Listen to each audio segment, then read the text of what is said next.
Hello, ladies and gentlemen, and everything in between. Welcome back to Geeks Watch. I finally got around to watching episode 9 of season 2 Arcane, The Dirt Under Your Nails. As season finales go, this is pretty good.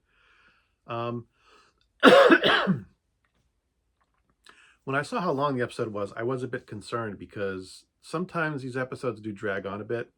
For some of these streaming series, I find, it's kind of somewhat hit or miss. Sometimes if I feel the episode drags on too long. This did not. This just kept me just drawn in right up till the very end. There will be some spoilers. I'm not sure how much there will be, but there might be some important ones because I do want to talk about some stuff. So I will probably give away some of the major plot points. So the episode pretty much throws you right into it. There's a brief little intro, and then we get Ambasa's invasion of Piltover and the defense by, the citizens, by the guardsmen, who are eventually helped by some of the citizens of Zon. Piltover has a technological advantage, but Ambasa's army has experience and skill. They are highly trained warriors, and they know, the defenders know, the people of Piltover know that they're trying to get Victor to the Hex Core. He has a plan to basically do something bad to people. We're not exactly sure what it is, but based on what happened with the people he had under his sway in previous episodes, it's pretty much turning them into vegetables. There's a lot of action, a lot of back and forth. You get, the attackers, you've got the defenders, you've got all the people that Vi and Caitlin know. You've got Ambassa, Jace is in the Hex Core. That goes back and forth and back and forth. Somewhere in there, Echo shows up. Not in the battle right away. He finds GEEXX. GEEXX is despondent. She's thinking of killing herself.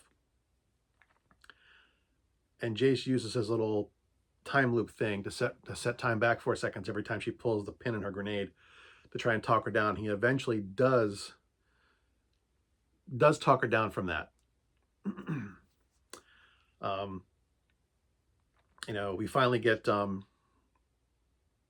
of Ambassa's ships eventually land, and you have this now, they've kind of like rebuilt Vander, and he's like this, he's not, instead of being like this giant furred monster, he's now sleek and golden. He's been kind of reshaped to kind of match the little mannequins that Victor had made. And he's dragging, is that where he is? Or is it something else? I don't remember. Man, he does show up looking like that. But something big is pulling this giant sphere behind them, which we saw was Victor's like cocoon. They do eventually stop it and break it, but it turns out Victor isn't there. That was all a diversion. And Victor's made his way to the Hex Core, and he and Jace fight.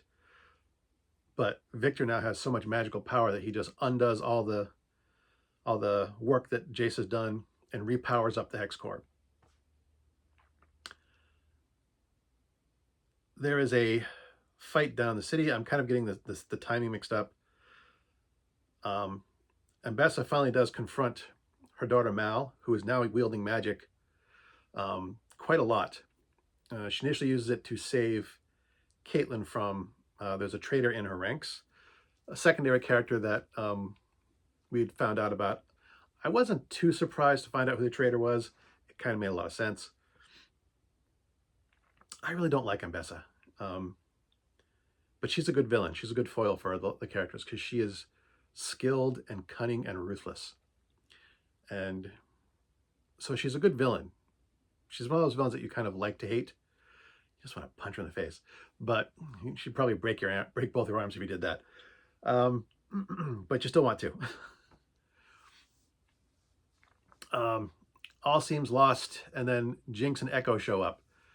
GEEXX pulls out her, rotating barrel machine gun, starts firing away. And Bessa gets on a one-on-one fight with Caitlin and Mal, with Caitlin trying to physically overpower her and Mal trying to use magic. And Bessa has woven magical charms into the cloths around her wrist, which provide her with magical protection. And we've seen it work before. Caitlin, and there's a spoiler moment, basically sacrifices an eye to cut the runes away from Mbessa's protections. And Mal summons the Black Rose to take Mbessa away. She does eventually free her mother, but not without cost. Somewhere in all this, Victor and Jace have a little tete-a-tete. GEEXX, the sleeked-up Vander, and Vi are having a fight inside the dome that leads up to the hex portal. Victor pulls Jace up through that, and you get flashbacks to the scene when Jace was in that corrupted universe, up at the top of the building, where it was obviously the center of the detonation, the center of all the things that went wrong. And Victor's doing it again in this other timeline, this current reality that we're living in. We see that Victor is going to do everything he did that Jace has been trying to prevent happening. And Victor kind of pulls Jace into like this little ethereal realm with him. And Victor's basic idea is that everything wrong with the world is because people are individuals, because people have their own private desires and needs and wants. And his goal is just to wipe that all away, to essentially turn people into automatons, and that will fix the world. It might, but it's not necessarily the best outcome. It's not what Jace wants. Jace does manage to at least break through to Victor momentarily.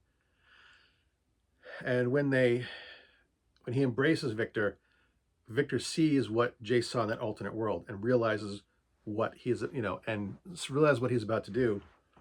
And they basically use the rune that Jace has been carrying with him all this time to somehow cleanse everything, to get rid of all the things that Victor had been trying to do, to, pull the power on all the automatons, to stop trying to take over everyone's brain.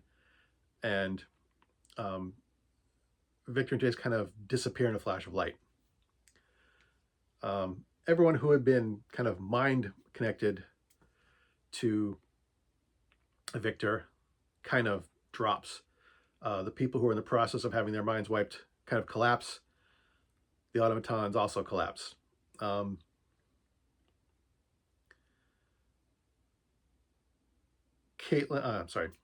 and GEEXX are collapsed in the wreckage of the dome with Vander. It's collapsing. Vander wakes up and he's just feral again. And spoiler moment, GEEXX sacrifices herself by pushing Vander off the edge and basically blowing herself up. Previously, it was out of despair. This time, it's about hope. Hoping for her sister to have a better life. Knowing what she's doing is the right thing.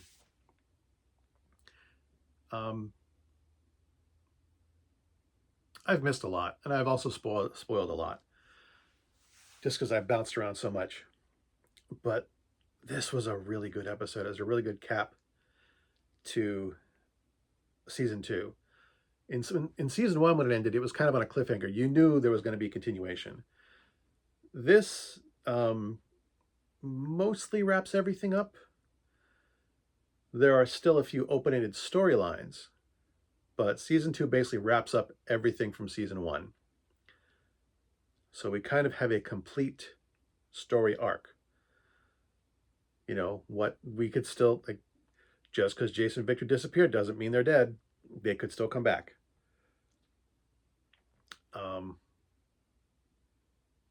You know, what remains of the city? There are still some open ends there.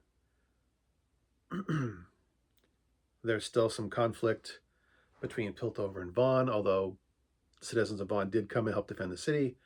They've gotten a bit more respect. There's still a rough road ahead. There's still some juice left in this. We could still get a season 3. I'm not sure if we will.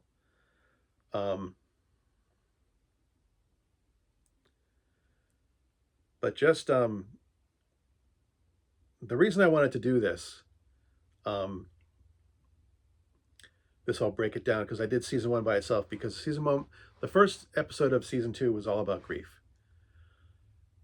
And I wanted to single out that episode to talk about, because the portrayals of grief was very real and very well done. And they continue to do that. You know, Violet is devastated that Powder sacrificed herself. All the raw emotions that they have portrayed for the primary characters throughout the series have just been so real and so well written. The series isn't perfect. I do have some minor complaints that I'm not going to bring up now. But this is some of the best writing I've seen in anything. You know, anyone who says they don't write stuff like they used to, it's like, no, this is better than a lot of the stuff that was written 30 years ago. I am just so impressed with them. You know, as always, I love the animation. I'm a huge fan of animation. But these guys have knocked it out of the park 2 seasons in a row. I can't wait to see what they do next. You know, if they do a season 3, I am all here for it. I hope they take the time to do it well. I hope whoever is the moneymakers behind them is smart enough to leave them alone, to let them do it right. Because I've seen too many times where, you know, once something becomes popular and people start pumping money into it, that they get more concerned with getting something out there quickly to make the buck, as opposed to getting it right and spending the time and money to doing it right. I really hope these people continue to have their success and continue to produce great material. I really, really love these shows.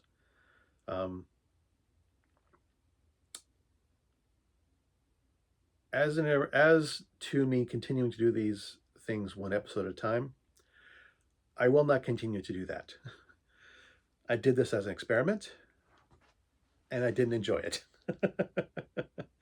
It's probably good for my viewer count, but trying to do this 1 at a time, because I work a full-time job, and I try and do this in a way that doesn't interfere with, you know, the rest of the household, I am somewhat limited in my ability to record these. So, you know, having to watch an episode and then record something and then wait, you know, or watch an episode and then have to wait a couple days to record something, means I can't just sit and watch something. I suppose I could watch the entire, I could binge the entire series and then do an episode at a time, but it would still drag things on and make it difficult, because I do other reviews. I do my Old Man Rambles. I do my book reviews and my music reviews. And maybe I'll do a game review again someday. I haven't been playing much video games lately, so that's why I haven't posted any game reviews. But, you know, I do other things. So I think I will go back to watching a full season and then review the thing at as a bulk, as a seasonal thing, not an episode by episode. Unless I find a way to get more time in my days, and find a way to do this without impacting the rest of the house, without making noise that, you know, when other people are doing things.